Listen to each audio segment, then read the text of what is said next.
Hello friends, hi, welcome to Meena sweet home. இன்னைக்கு நாம என்ன பண்ண போறோம் தெரியுமா? இன்னைக்கு லீவுன்றதுனால நம்ம சமைக்க சொல்லி டார்ச்சர் பண்றானுங்க. இந்த பாஸ்தா வேணுமா? பாஸ்தா. சரி, ஓகே, இன்னைக்கு செஞ்சு கொடுப்போம். இது வந்து 1/4 கிலோ இந்த மாதிரி பாஸ்தா வச்சிருக்கேன். 1.5 தக்காளி வெட்டியிருக்கேன். இது 1 வெங்காயம் நீட்டா வாக்குல கட் பண்ணியிருக்கேன். கொத்தமல்லி லாஸ்ட்ல யூஸ் பண்ணிக்கலாம். மசாலா வந்து நம்ம எப்பயும் யூஸ் பண்றதா. ஃபர்ஸ்ட் என்ன பண்ணலான்னு பார்க்கலாம். அடுப்புல நம்ம தண்ணி கொதிக்க வச்சிருக்கோம், கொதிக்குது. இப்ப நம்ம இந்த பாஸ்தாவை அதுல கொட்டிடலாம். கொட்டி அப்படி நல்லா கிண்டணும். கிண்டிட்டே இருங்க. நல்லா வெந்து பெருசாகி வரும். கொஞ்சம்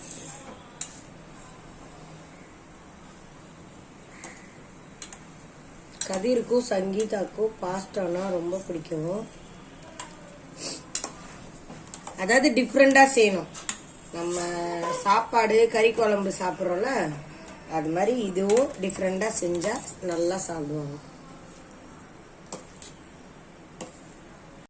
இந்த மாதிரி தண்ணியில காமிச்சுக்கோங்க. 2 நிமிஷம் அது ஒன்னோட ஒன்று ஒட்டாம இருக்கும். அதுக்காக தான். அவ்வளோதான். காமிச்சிட்டு தண்ணியை வச்சுட்டு ஒரு பாத்திரத்தில் போட்டு வச்சிடலாம்.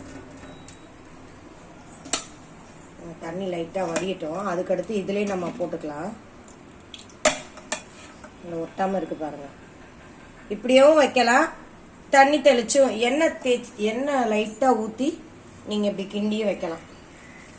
இப்போ ஒட்டாது உங்களுக்கு. தண்ணியை நம்ம கீழே ஊற்றிடலாம். கொட்டி பாருங்க, ஒட்ட ஆரம்பிக்குது பாருங்க.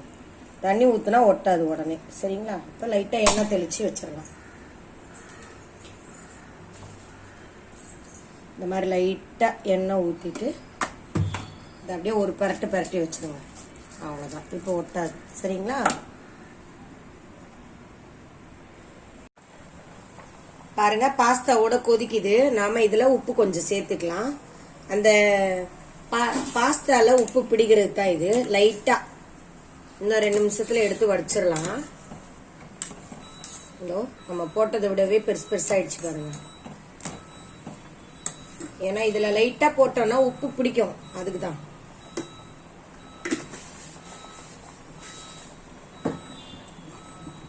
இப்ப வெந்துருச்சான்னு பாருங்க. ஏன்னா உங்களுக்கே தெரியும், நம்ம போட்டதை விட பெருசா இருக்கு. இங்க பாருங்க, தனியாவும் கலண்டு போகுது பாருங்க. அப்ப வெந்துருச்சுன்னு அர்த்தம்.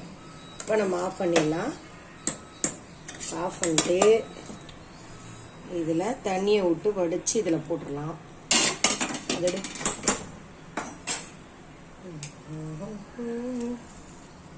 இந்த மாதிரி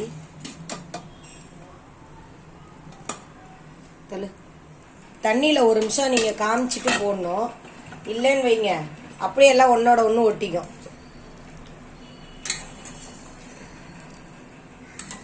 எங்க வீட்டுல இப்ப வீடு காலி பண்ணி வந்தோம்ல, இத வடிக்கிறதுக்குன்னு ஒரு பாத்திரம் வச்சிருக்கோம். அது ஏதோ ஒரு மூட்டையில மாட்டிக்கிடுச்சு. அதனாலதான் இவ்வளவு கஷ்டமான வேலை செஞ்சிட்டு இருக்கேன். அரிசி எல்லாத்தையும் இதே மாதிரி போட்டுக்கலாம். போட்டுட்டு நம்ம தண்ணியில காமிச்சிட்டு ஒரு பாத்திரத்துல போட்டுக்கலாம். சரிங்களா? இல்லைன்னா ஒட்டிக்கும் ஒன்னோட ஒண்ணு. இப்ப எண்ணெய் ஊத்திக்கலாம். பாத்திரம் நல்லா காஞ்சிருச்சு. கொஞ்சம் தான், 1 வெங்காயம் 1 தக்காளி தான். இதுல வந்து நம்ம ஒரே ஒரு லவங்கம் போடுவோம், சும்மா வாசனைக்கு. கடுகு இதெல்லாம் போட முடியாதுல்ல. என்ன புரியலா?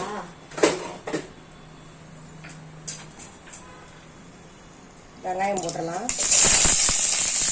நல்லா நீளமா நறுக்கி வச்சிருக்கோம். போட்டுடலாம். மெலிசா நறுக்கிக்கோங்க.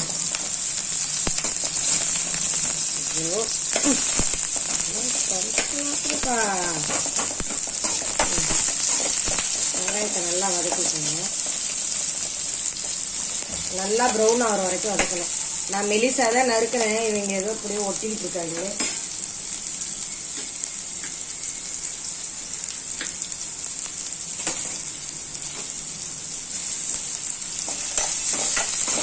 நல்லா வதக்கிக்கோங்க.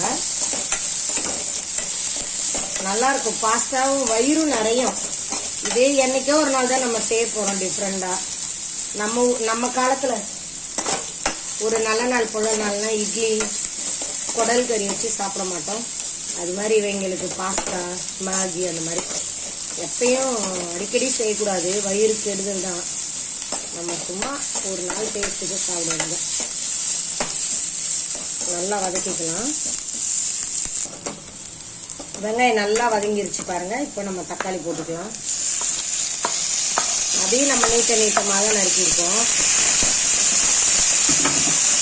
இப்போ என்ன பண்ணுவோம், இதுலேயே நம்ம சால்ட்டு போட்டுக்கலாம். மசாலாலாம் அதில் போட்டிருக்கோம் நம்ம, இருந்தாலும் கொஞ்சம் இந்த வெங்காயம் தக்காளிக்காக. சரியா? மஞ்சத்தூள் கொஞ்சம்,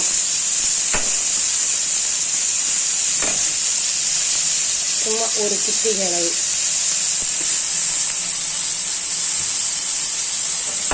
இது கூடவே ஒரு ஸ்பூன் அளவுக்கு மிளகாய் பொடி சேர்த்து நல்லா வதக்கிக்கணும்.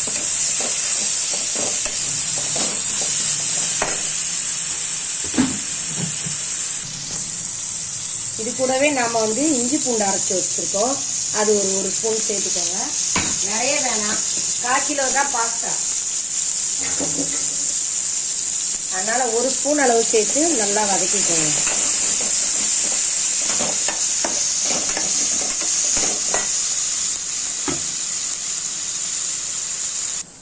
நல்லா வதங்கிருச்சு. இப்ப நம்ம இந்த பாஸ்தாவையும் கொட்டிடலாம்.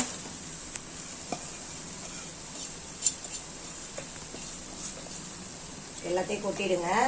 கொட்டி நல்லா இந்த மசாலாவோட சேர்த்து விடாம 2 நிமிஷம் கிண்டிட்டு இறக்கிடுங்க. சூப்பரா இருக்கும். சிம்பிளாவும் செய்யலாம். அதாவது அதை இதை போட்டா நல்லா தான் இருக்கும். என்னது, இதுல கொஞ்சம் டொமேட்டோ சாஸு, அப்புறம் நம்ம சோயா சாஸு இதெல்லாம் கொஞ்சம் சேர்த்துக்கிட்டோம்னா டேஸ்டா தான் இருக்கும். ஆனா அதெல்லாம் இல்லாம நம்ம இது வெறுமனே பிளெயினா செஞ்சு கொடுக்கலாம். இந்த பாஸ்தா வேகிறதா கொஞ்ச நேரம், மற்றபடி நம்ம நல்லா இருக்கும் டேஸ்டா. இந்த பாத்தீங்களா, வாவ் அப்படி இருக்கும். இப்பே நம்ம உப்பு பார்த்துக்கிறணும். கதிர் நேத்தே செய்ய சொன்னா, டைம் இல்லை, அதான் இன்னைக்கு செஞ்சிருக்கேன். பார்க்க எப்படி இருக்கு பாத்தீங்களா. இதுல ஒன்னே ஒன்று எடுத்து நம்ம உப்பு பார்ப்போம். லைட்டா உப்பு போடணும். நம்ம இப்ப சூடோட போட்டு கிளறிட்டோம்னா உப்பு பிடிச்சிக்கும். இந்த பாருங்க, கொஞ்சமா போடுங்க. ஏன்னா பாஸ்தா இனிப்பா இருக்கும். நம்ம கொஞ்சம் உப்பு போட்டாதான் அதோட டேஸ்ட் தனியா தெரியும். அடியிலையும் நல்லா ஒட்டாம வருது பாருங்க. அவ்வளவுதான்.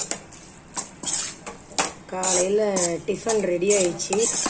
வேலைக்கு போனா அப்படியே வெறும் வயிறோட போயிடுவோம். இது வீட்டுல இருக்கிறனால இந்த வயிறு வான்னு கூப்பிடுது சங்கீதாக்கும். இது மேல கொஞ்சம் கொத்தமல்லி கட் பண்ணி போட்டுடலாம்.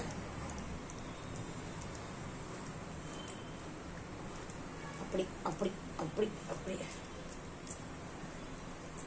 போட்டாச்சு. பாத்தீங்களா, பாஸ்தா ரெடி ஆயிடுச்சு. சாப்பிட போறோம். சாப்பிட வாங்க. ஓகே ஃப்ரெண்ட்ஸ், அடுத்த வீடியோல பார்க்கலாம். மீண்டும் மீண்டும் அடுத்தடுத்த வீடியோவில் சந்திக்கும் உங்கள் மீனா. நீங்களும் ட்ரை பண்ணுங்க, சமைச்சிட்டு எனக்கு கமெண்ட் பாக்ஸ்ல போடுங்க. சரி, நாம இப்போ சாப்பிட போறோம். பாய்.